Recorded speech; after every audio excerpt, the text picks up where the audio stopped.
Welcome back, welcome back. With the Annapolis conference on Palestine expected less than a month away, this week was an awful time for interfactional fighting to flare up once again between Palestinians. But that's what happened on Monday, when Fatah supporters in Gaza, marking the 3rd anniversary of Yasser Arafat's death, were fired on by Hamas police, leaving 7 dead. What long-term damage has the fighting done to prospects for a Palestinian resolution? I'm delighted to be joined now in the studio by a senior Fatah figure, the president of al-Quds University, former PLO representative in Jerusalem, none other than Sari Nusseibeh. Sari, your new book's called Once Upon a Country, A Palestinian Life, but someone described you as the most dangerous Palestinian alive. Who said that and why? I believe it was one of the Israeli security ministers, Uzi Landau by name, and he's an extreme right-wing person. Well, he thinks everybody is dangerous who's a Palestinian, but he includes among Palestinians who are dangerous people who are like myself, just use speech in order to express our views. Do you really think, that you've said on occasions, that the Palestinians and the Israelis are potentially natural allies? Well, in the sense that objectively speaking, you know, we were next door neighbors to each other, and if you look at it objectively, I mean, we have to live with each other. So we have to somehow work out what best serves us in the long term. Americans and the British and the Europeans are friends, but they live far away from our neighborhood. That's Right. what I meant. And you feel that the pressing still for a right to return is impractical for Palestinians? Well, you know, the question of the right of return is the most difficult, the most painful issue on the part of the Palestinians. And of course, the Israelis have said very openly, they've declared very openly that they will not accept the implementation of the right of return to within an Israeli state. That if they did this, then they would be negotiating with the Palestinians the establishment of 2 Palestinian or Arab states rather than 1. And so my suggestion, my feeling is that you know, the right of return will have to be dealt with in the context of compensation, of returning to a Palestinian, to the future Palestinian state. Perhaps Israel should also express its understanding of the pain and the suffering that the Palestinians have gone through. Compensation, as I say, is important. Neighboring countries should be engaged in the negotiations about what should happen to Palestinians. But it's a really tragic situation, and we have to find a solution. And what about the point that Mahmoud Abbas does seem, I've seen various notes of people feeling this, that he's more optimistic than most about what can come out of Annapolis. Do you think he's over-optimistic? Are you more pessimistic? No, I'm not pessimistic. I share Mahmoud Abbas's optimism, primarily because I believe that history is made by people. It does not unfold by itself, and if Mahmoud Abbas goes to Annapolis with an open mind and a willingness to sign a peace agreement, and if at the same time Ulmert does the same, I think it's quite possible for the 2 leaders, in fact, to make history. Now, Ulmert also has to go in with the same kind of positive attitude to this. He has to take into account this is as much in Israel's interest to sign such an agreement as it is in our interest as Palestinians. What about the role of Hamas? They can't really have a real role in Annapolis, can they, obviously? Well, the ideology of Hamas, of course, is inconsistent with an agreement between Israelis and Palestinians, but then there are many ideological movements within Israel that also have, you know, whose ideologies are consistent with making peace with the Palestinians. I think what Abbas should do, what he will probably do, is to start up a new electoral process. He can, for instance, initial a declaration or an agreement with Ulmert. He can come out, he can say, this is what I believe in, this is what's in the best interest of my country, my people, and I hereby call for new elections. I want to use this agreement, for instance, as my political platform, and I want to convince you, my people, that to vote for me to make this peace happen. But I mean, the situation this week, where we saw the 7 deaths and so on at the beginning of the week, I mean, suggests that there's really no hope of common ground between Fatah and Hamas. seriously speaking? Well, I think people make mistakes, and I think the mistake was made on Monday by people actually resorting to the use of force. And I don't believe, it's very unfortunate of course, but I believe that it's possible to engage in dialogue between people. Certainly if we set a democratic process, an electoral process in motion, I believe that then people should debate the issues rather than use guns. I think that people should desist from using guns against each other. You must understand that just as there are some people in the leaderships of Hamas and of Fatah who wish to resort to the use of force and guns, there's a majority of people in the leadership, both of Hamas and of Fatah, who do not wish to do this and who would like or would rather have dialogue be the arbiter between them. Do you think you'll see a viable Palestinian state in your lifetime or your children's lifetime? Of course, everything is possible. There's no reason. Your lifetime or your children's? My lifetime, there's no reason why one should think it is impossible to make that happen. It is within our power to make it happen. It is within our power also not to make it happen. So it's really up to us. It is. It is. It's in our power, as you say, to create either situation. And so it is easy to make a Palestinian state come to be. Easy, maybe a slight exaggeration. Thank you very much indeed. Sari there talking to us about the future and of Annapolis.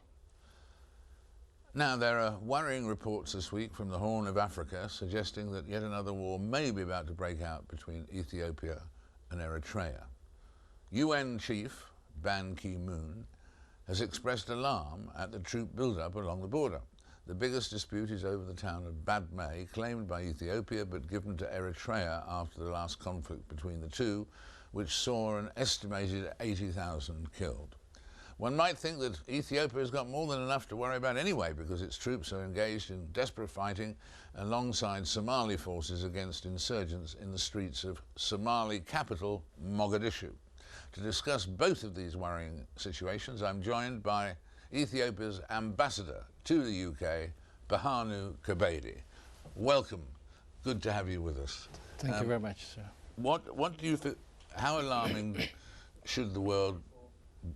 How alarmed indeed should the world be about what's going on the border? Troop builds up on the border with Eritrea. Well, this is a legitimate concern, because Eritrea has violated the Algiers Agreement. It has invaded the temporary secure zone, which is an integral part of the Algiers Agreement, which brought to an end the conflict. They have hindered the full access to UNMI, the United Nations peacekeeping force, and it's legitimate for the international community to express concern. But I can assure you that Ethiopia will not be provoked. Unless Eritrea embarks on a full-scale invasion of Ethiopia's territory, Ethiopia will not be provoked. So that in that situation, you're saying there won't be, you won't fall into line because of the provocation and do something? Absolutely. We will not be provoked and will not engage in a conflict. We'll try to the maximum to avoid any full-scale conflict. We'll try to find out a peaceful resolution to the problem, and that's what we are trying. The leadership of Ethiopia is trying through various channels to find a peaceful resolution to the problem. So and about the problem of the town of Badme, what's the solution, potential solution there? I think it's a very wrong statement that some people try to focus on Badme. The issue is beyond Badme. There are so many reasons that have led to the conflict. There are economic and political reasons that has led to the conflict. So Badme, it's represented as a flashpoint, but this is not important as far as Ethiopia is concerned. Our concern is to find a lasting peace, durable solution to the problem. We like to see and to live together with the people of Eritrea with whom we share common culture and history. We have a vision as to the relation of the two countries that is concerned. And so that, in fact, although the UN and other people are worried about a war, because you're not going to be provoked, you don't think there will be a war between Eritrea and Ethiopia? I don't think so there will be a war, but the concern that is expressed by the international community is legitimate. I don't want to undermine that. but the international community should put pressure, has to put pressure on Eritrea to respect the basic tenets of the Algiers Agreement, which brought to end the conflict in the 2000. And what's the latest news from Mogadishu of the aggressive situation in Mogadishu? Sir David, let me give you the current situation as on the ground. The insurgents have tried to infiltrate the 2 districts. Mogadishu has got 16 districts. The 2 districts were infiltrated by the insurgents, the remnants of the Islamic Court Union and the Al-Shabaab, the military wing of the Islamic Court Union. And they have been cleared, and now Mogadishu is in peace. And secondly, there was a big demonstration yesterday. The people of Mogadishu, the people of Somalia are tired of these insurgents. And peace is possible in Somalia. The only thing that is required is the international community to give complete support to the TFG, which is a legitimate government which is established after the Kenyan the meeting in Kenya.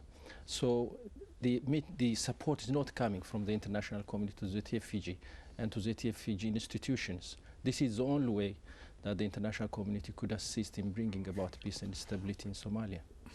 And if in fact the Islamic troops, the Islamic courts were to prevail, if they were to prevail in Mogadishu and so on, how serious would that be for Ethiopia? It is going to be serious for Ethiopia, it's going to be serious for the sub-region, it's going to be serious for the international community. When the Ethiopian forces and the TFG forces entered into Mogadishu, they found mujahideen elements from 29 countries. It's not an issue about Somalia or the region. It is a threat to international peace and security. It is a threat to regional peace. So this is an extension of the extremists' attempt to create a fertile ground in their mission of destruction.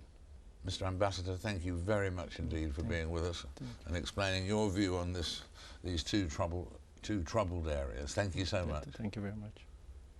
Time now for one of our regular looks at one of the lesser-known key players in the US presidential race. Our chosen subject this week is Mike Duhame, who at only 32 is already one of the biggest players in Republican circles because he's the campaign manager for the Republican frontrunner Rudy Giuliani. Mike was born and went to university in New Jersey, where he was best known as a sportsman, captaining the university ice hockey team. He's very much a party insider, having spent 2 years as the political director of the Republican National Committee. Outside the party, however, he's almost totally unknown. Indeed, until recently, you couldn't even Google his picture. Duhame is credited with boosting Giuliani's popularity outside his New York roots, ensuring that even traditional Democratic states like California and Illinois might come into play for his man. What must worry Mike is that the socially liberal Giuliani, while winning support among Democrat voters, is reported to be shedding votes among the Christian right wing of his party. Those votes seem to be going to the relatively unknown Mike Huckabee. If Giuliani does beat the odds and goes on to capture the White House, expect Mike Duhame to follow him there to become the youngest White House Chief of Staff in history. More young dreams later on after the news headlines.